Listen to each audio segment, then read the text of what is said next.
Bishut Mora Verabotai, Le'elu Ishmat, Benissim Tamsot Alav Shalom. Dans la paracha, les parachiotes que nous venons de lire ces dernières semaines, c'est des parachiotes qui parlent du Mishkan. C'est des parachiotes qui parlent, par exemple, parachat Teruma. La parachat Teruma, elle parle que Akadosh Baruch Hu, il demande à chaque juif d'apporter un don pour la construction du Mishkan. De la parachat Tetzavé, la Torah, elle parle de tous les donations que les juifs ils doivent apporter pour le Beth HaMikdash. Et bien sûr, la paracha de Pikoudé et Kitissa, là-bas aussi la paracha, elle parle de tous de Mahatzah Shekel, et aussi là-bas la paracha, elle parle de la Avodah Zara que les blessés ils ont fait. Et après, la Torah, elle nous parle de Vayakhel Pikoudé, c'est les deux parachiotes. C'est les parachiotes que la Torah nous parle de comment Moshe Rabbeinu il a construit le Beth HaMikdash, il a réuni les Juifs, et que les Juifs, et Hur et Betzalel, le fils Hur, tout le travail qu'ils ont fait pour le Mishkan, et Pikoudé, ça parle plus ou moins les calculs, les comptes que Moshe Rabbeinu il a fait pour comment il a utilisé tout l'argent que les Juifs lui ont donné. Pourquoi? Parce que c'est écrit Vaïta Naki Me'amachum Israël, que même un homme comme Moshe Rabbeinu, il faut qu'il donne des calculs, il faut qu'il donne des comptes. Il n'y a rien à avoir honte que le grand, il donne des comptes au petit, de dire voilà ce que tu m'as donné, voilà ce que j'ai fait avec ce que tu m'as donné. Et ce qui est impressionnant, c'est que vers la fin de la paracha, alors là c'est le plus beau. Là-bas c'est le plus beau. Vers la fin de la paracha, c'est écrit que une fois que Moshe Rabbeinu il a réussi à construire, à monter, à fixer tout le Mishkan, c'est écrit Velo yachal Moshe likanes kishachan alav Hashem. Que Moshe Rabbeinu alav Shalom, il ne pouvait plus pénétrer l'intérieur du Yachal parce que Hashem il est dedans. Parce qu'il y avait beaucoup de Ananim, beaucoup de la nuée sainte, Hashem, parce qu'Hashem il est descendu dans le Mishkan, et la présence de Akadosh Baruch Hu, elle était là, elle était vue. Et cette présence du Mishkan, elle a fait d'une sorte que Moshe Rabbeinu ne pouvait pas rentrer à l'intérieur. Et c'est ça, mes amis, et c'est ça mon fils, ce que je voulais savoir. Parce que, Bémet, on voit Moshe Rabbeinu alav Shalom, c'est pas n'importe qui Moshe Rabbeinu. Moshe Rabbeinu, c'était quelqu'un qui est rentré dans le ciel. Il est monté dans le ciel. Il connaissait toutes les routes du ciel. Il connaissait il a fait un parcours. Il a rencontré tous les malachim. Même les plus grands malachim que personne ne pouvait, comme le malach Matatron, que celui qui lui parle lui brûle. C'est pas parce que ce malach-là est tellement puissant. C'est le seul malach qui a accès. Il peut s'asseoir sur le trône de Dieu. C'est le seul, comme c'est écrit dans le Ramban par Jean-Tissa. C'est le seul. D'ailleurs, vous savez très bien que c'est pour ça, comment ça s'appelle, il y a les 4 personnes, ils sont rentrés dans le Pardes. 4 sadikim, ils sont rentrés dans le Pardes, et les 3, ils ont été punis. Un est devenu fou, l'autre il est mort, et un autre est devenu athée. Le seul qui est rentré en bonne santé, c'est Rabbi Akiva. Mais Ben Azai, Ben Tema, et je crois, et Aher, et Elisha Ben Abouya, ils ont été punis. Pourquoi? Qu'est-ce qui s'est passé? Eh bien, parce qu'ils ont vu ce qu'ils ne devaient pas voir. Et ils ont vu quelque chose d'incroyable. Ils ont vu, comment ça s'appelle, Matatron, un des grands malachim qui était assis sur le trône de Dieu. Alors un, ça l'a choqué, il est devenu fou. L'autre, ça l'a choqué, il est mort. Et un autre, Aher, Elisha Ben Abouya, Hitzitz Finizok. Il a vu, il est devenu athée. Pourquoi? Parce qu'il a dit, c'est pas possible. Quoi? Il y a 2 personnes, quoi? Parce que dans sa tête, il sait que Akadosh Baruch Hu, c'est le seul. Alors, il a vu un malach assis sur le trône d'Hachem. Il n'a pas compris comment un malach peut être assis sur le trône d'Hachem. Alors, ça l'a donné des mauvaises pensées, des mauvaises réactions, jusqu'à qu'il a pensé des mauvaises pensées. Mais de toute façon, il y a quelque chose qu'on doit. Mais Rabbi Akiva, alav shalom, Rabbi Akiva, il est rentré en bonne santé, il est sorti en bonne santé. Alors, il faut expliquer pourquoi Rabbi Akiva il est rentré en bonne santé et il est sorti en bonne santé. Parce que Rabbi Akiva, alav shalom, moi, c'est une raison que j'ai donnée. Elle est super, cette raison-là. Parce que Rabbi Akiva, alav shalom, lui, il a vu l'amour du prochain. Rabbi Akiva, il dit, Ve'afta l'erecha kamocha, c'est klal gadol b'Torah. Aime ton prochain comme toi, c'est la base de la Torah. Donc, Rabbi Akiva, il connaît que un être humain, s'il veut être proche de Dieu, il faut qu'il ait les midotes de Dieu. C'est quoi les midotes de HaKadosh Baruch Hu? Les midotes de HaKadosh Baruch Hu, Ma'ane Rahum Gamat Tarahum. Quand moi je suis miséricorde, toi aussi il faut que tu sois miséricorde. Comme que moi je suis Rahman, Hanoun, toi, comme j'ai pitié, toi aussi il faut avoir la pitié. Ça veut dire, HaKadosh Baruch Hu, il fait du bien du matin au soir avec les gens. Même avec tout le mal qu'on lui fait à HaKadosh Baruch Hu, parce qu'on n'écoute pas ses mitzvot, malgré tout, il nous maintient. Donc c'est quelque chose d'extraordinaire, la bonté de HaKadosh Baruch Hu. Alors c'est pour ça que je dit, vous aussi, soyez comme moi, même si il est mal avec vous, soyez bien avec lui. Par exemple, on dit, Ve'afta l'erecha kamocha, aime ton prochain comme toi. Pourquoi la Torah ne dit pas Ve'afta le'amitra kamocha? Ou ve'afta le'habercha kamocha? Pourquoi l'erecha? L'erecha, c'est du vebra. Que même s'il est mauvais avec toi, il faut l'aimer. Et je vous dis quelque chose. Il y a un rabbin, j'ai pas honte de vous le dire, il y a un rabbin à qui j'ai fait beaucoup de bien. Beaucoup de bien. Et je lui ai donné peut-être je lui ai donné 3 millions de dollars, ce rabbin-là. Pendant un X d'années, 27 ce que je lui ai donné parce que. Et soudainement, parce que j'ai arrêté de l'aider, parce que, pour des raisons que je ne peux pas dire, j'ai arrêté de l'aider. Pourquoi? Parce que je voyais que Baruch Hashem, il n'avait pas besoin de mon aide, parce que, grâce à Dieu, il avait d'aide d'autres personnes. Donc, je l'ai fait, Baruch Hashem, je l'ai fait démarrer. Bon, maintenant, il faut qu'on aide d'autres personnes. Il faut faire démarrer d'autres personnes. Ben, il n'a pas admis ça, et il a commencé à me critiquer. C'est de la folie. Alors, quelqu'un me dire, Rabbi David, mais c'est pas normal, il faut tomber dessus. Et je lui dis, justement, si tu tombes dessus, c'est là où je vais montrer ma faiblesse. Il faut le laisser. Laisse-le jusqu'à que lui-même un jour il va comprendre et laisse-le parler. Moi je sais une chose. Arizal Akadoshi dit que le émet, que la vérité elle est stable. La vérité elle est debout c'est comme une chaise qui a 4 pieds. Et le sheker, il est instable. C'est comme une chaise qui a 3 pieds. Donc, le sheker, c'est l'instabilité. Et le émet, c'est la stabilité. Donc, ce qu'il est en train de dire, c'est du sheker. Donc, ça rien du tout. Ça va pas. Le contraire, laisse tomber. Et bien, justement, j'ai laissé tomber. Et quelques temps plus tard, je l'ai rencontré quelque part. Il vient, il me demande pardon, il m'embrasse la tête, il m'embrasse les épaules.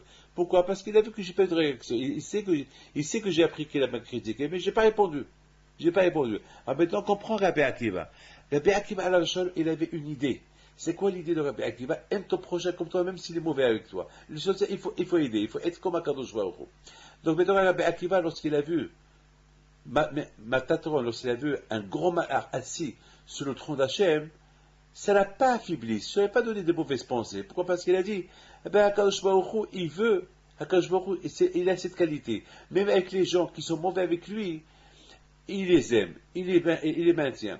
Et une partie de Hachem, il a donné à chacun. Chacun de nous, il a une neshama. C'est-à-dire qu'Akadosh Baruch Hu, il s'est associé avec nous. Puis Akadosh Baruch Hu s'est associé avec nous. Alors, oui, le mal, c'est qu'Akadosh Baruch Hu, il décide un jour de dire à quelqu'un, un malheur, viens assis-toi sur mon trône. C'est ça Akadosh Baruch Hu. La grandeur d'Akadosh Baruch Hu, c'est tout ce qu'il a. Même sa royaume à lui, il le partage avec nous. D'ailleurs, dans la paracha de cette semaine, qu'est-ce qu'on dit? Faites-moi un sanctuaire et je vais résider en vous. Où vous avez vu ça? Où vous avez vu un roi qui dit aux pauvres, faites-moi plein, je vais habiter avec vous, dans votre ghetto. Où vous avez vu ça? C'est impossible. Un roi, il va habiter en retraite. Un roi, il va habiter dans son palais. Il va habiter dans les meilleurs endroits qu'il existe dans le pays. C'est ça le roi. Mais Akadosh Baruch Hu, non.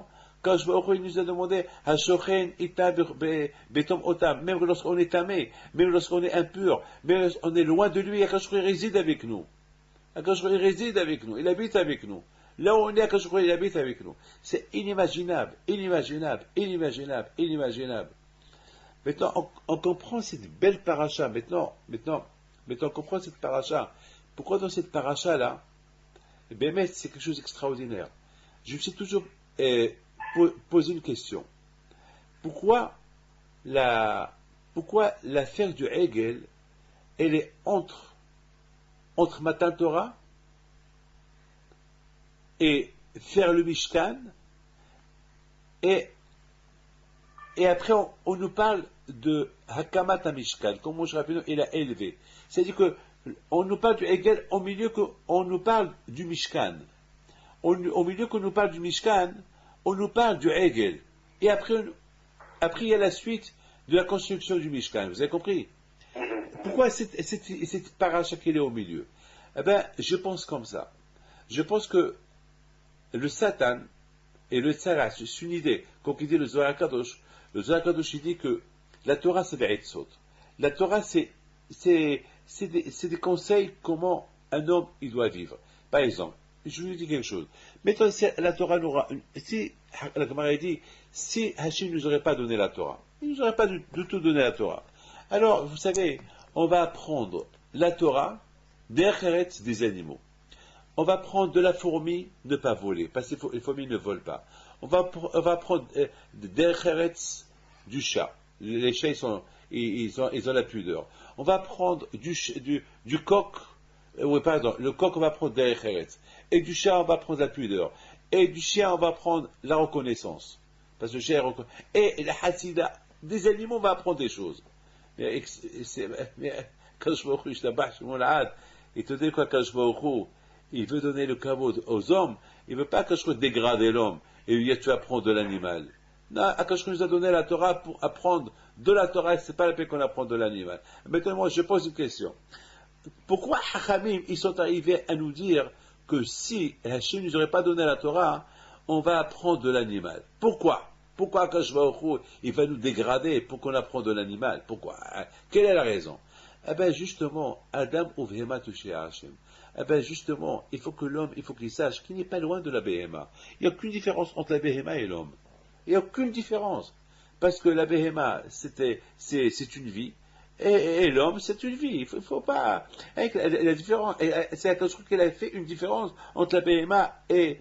Akash il a fait une différence entre la Behema et l'homme. C'est quoi? Étant donné que la Behema, il ne va pas aller à l'école, étant donné que la Behema, elle n'a pas de qui apprendre. Alors quand je crois, elle a créé en elle un teba, elle a créé en elle une matière, un teba, une conduite que le chien il est reconnaissant, que la fourmi elle ne vole pas. Elle a créé. Mais l'homme, quand je crois, l'homme, il est super parce que quand je crois, il est dans l'homme. Il est dans l'homme. Donc quand je crois, il est dans l'homme. Mais d'un côté, il ne faut pas oublier que entre toi et l'animal, entre l'animal et l'homme, il n'y a pas grand-chose. Il n'y a pas un go hefdel, il n'y a pas une grande. Beaucoup de fois, on dit que dans l'homme, il y a nefesh behemite, que dans l'homme, il y a quelque chose animal dans l'homme, nefesh behemite. Il ne faut pas, en plus, n'oubliez pas qu'on mange des behemotes, on mange de la viande, donc on a un peu de behema, on mange de la viande. N'oubliez pas aussi, on mange tout ce qui pousse par terre. Alors il y a quelque chose de, comment ça s'appelle, il y a quelque chose de terre, il y a quelque chose de Adama. C'est-à-dire que l'homme en lui-même, c'est Basavadam, il a la chair et la viande, comme la Behema. Comme que la Behema, elle mange de la terre, l'homme aussi mange de la terre. Hein, que la différence entre l'homme et la Behema, c'est qu'on ne mange pas ensemble, on ne mange pas dans la même assiette. D'ailleurs, même Adam Arishon a eu peur. Adam Arishon a dit à Akash quoi? Alors, moi, la Béhéma, on va être, on va, lorsque Adam Arishon, il a fauté, et que Hachem, il a jeté de Gan Eden, parce qu'avant, il était comme un an, avant, Adam Arishon, c'était le malachim qu'il faisait manger, c'est les malachim qui faisait des steaks, et il mangeait de Gan Eden, et lorsqu'il a fauté, quand je lui ai dit, allez, tu sors de là. Il a dit, comment je vais vivre? Tu vas vivre comme la Béhéma. Comment, moi, la Béhéma, on va manger de la même assiette. Donc, quelque part, quand je vois au Khou, il a eu de la peine pour Adam Arishon, il nous a donné la Torah. Donc la Torah, à part la Torah qu'il nous a donnée, pour nous différencier de l'animal, Akash il a donné, il a mis en nous une association avec lui.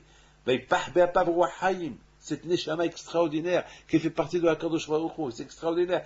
Donc je pense que la Be'akiva ala Shalom il a pas été choqué.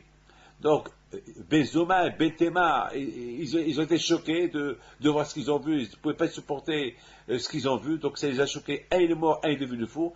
Aher, il a commencé à avoir de mauvaises pensées, mais Rabbi Akiva ala Shalom, pour lui, Nichnas Bishalom, Yatsa Bishalom. Pourquoi? Il est rentré en bonne santé, il a vu ce qu'il a vu, et ça ne l'a pas effrayé. Il n'a pas eu de mauvaises idées, il n'a pas eu un choc comme les autres. Pourquoi? Parce qu'il a dit, de toute façon, c'est ça la Mida de Akash. La Mida de Akash, il partage tout. Ah oui, le mas, il partage avec ce malach-là, il lui donne sa place, il dit, tiens, assieds-toi. Comme par exemple un roi, par exemple, si je prends le roi du Maroc, ou bien je prends un roi puissant, et que ce roi-là, qu'est-ce qu'il fait? Un jour, il prend son fils, il le met sur son trône.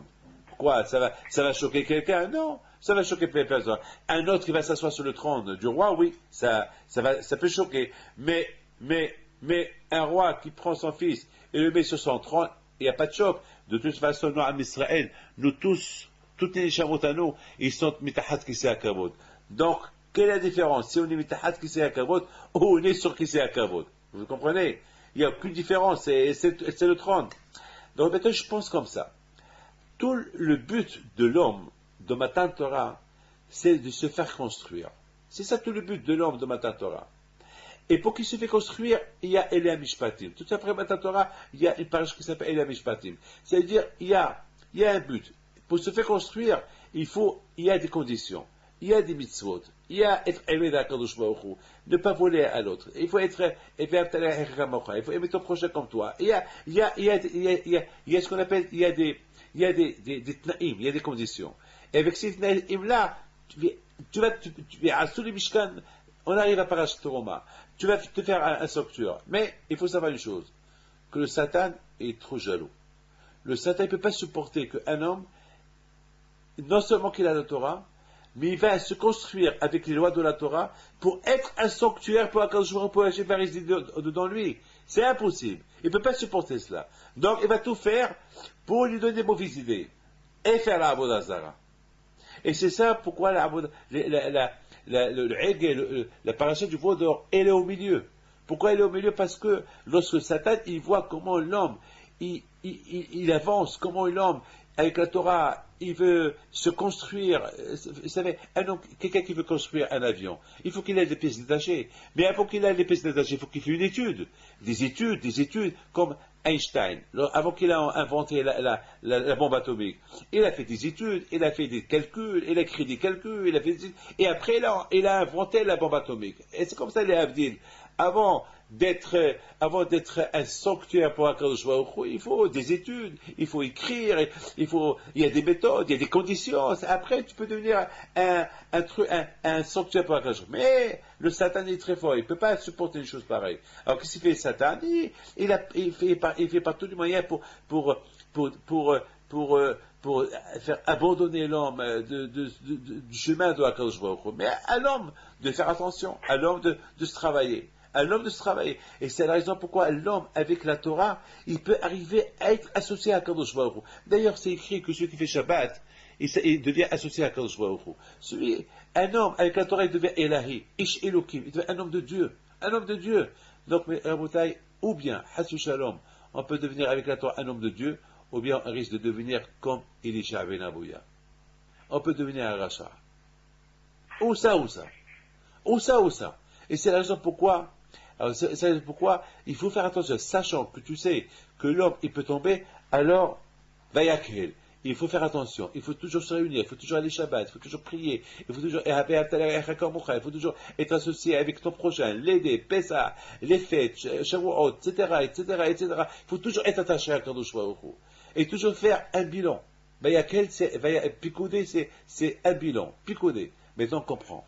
Maintenant, tout à l'heure, on a posé une question. Parce que la fin de la parasha Picouder, c'est écrit que Moshe Rabbeinu ne pouvait pas rentrer. Comment? Ce Moshe Rabbeinu qui était dans le ciel, ce Moshe Rabbeinu qui a vu le trône d'Hachem, ce Moshe Rabbeinu qui a parlé avec celui qui s'assoit sur le trône d'Hachem, qui s'appelle Memtetet, Matatron, celui qui a fait Habruta avec Akadosh Baruch Hu. Il a étudié la Torah avec Akadosh pendant 40 jours et 40 nuits, 3 fois. Comment? Lui, maintenant qu'il a fait le Mishkan, il ne peut pas supporter le Hanan, la nuée qui est descendue du ciel, aussi bas. Comment? Jusqu'à qu'elle s'écrit, Moshe ne pouvait pas rentrer. Pourquoi? C'était dur pour Moshe Rabbeinu. C'est quoi ça? C'est quoi que Moshe Rabbeinu, il ne supporte pas les Hananim?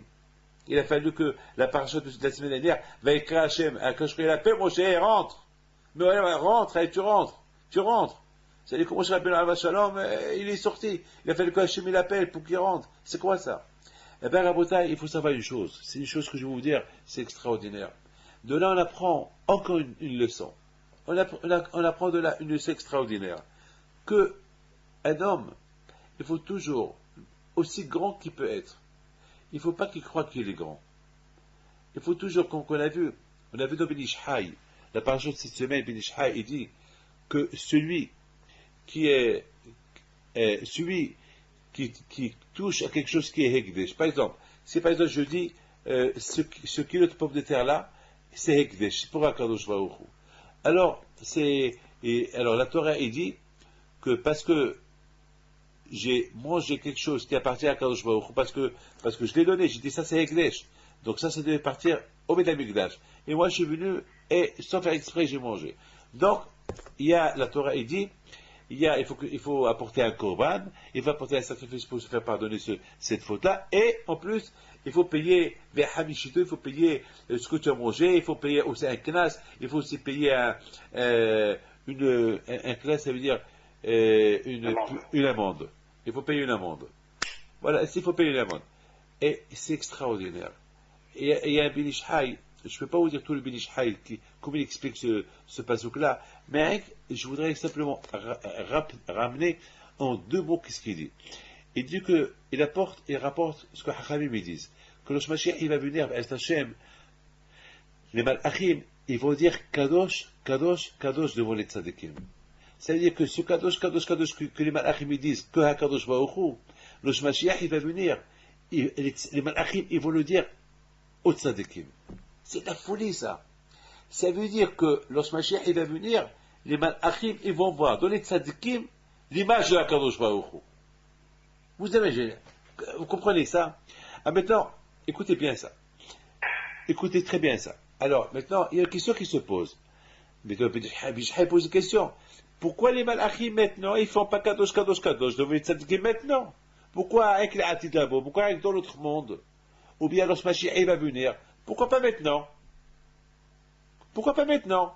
Un Tzadik comme Rabbi Shimon Bar Yochai, ou comme Rabbi Meir Ananes. Pourquoi ils sont tzadikim, pourquoi on ne fait pas devant eux Kadosh, Kadosh, Kadosh? Et Ben Ishai donne une réponse super. Il dit Ben Ishai, parce que tant qu'on est vivant, on n'est pas appelé à être shalem.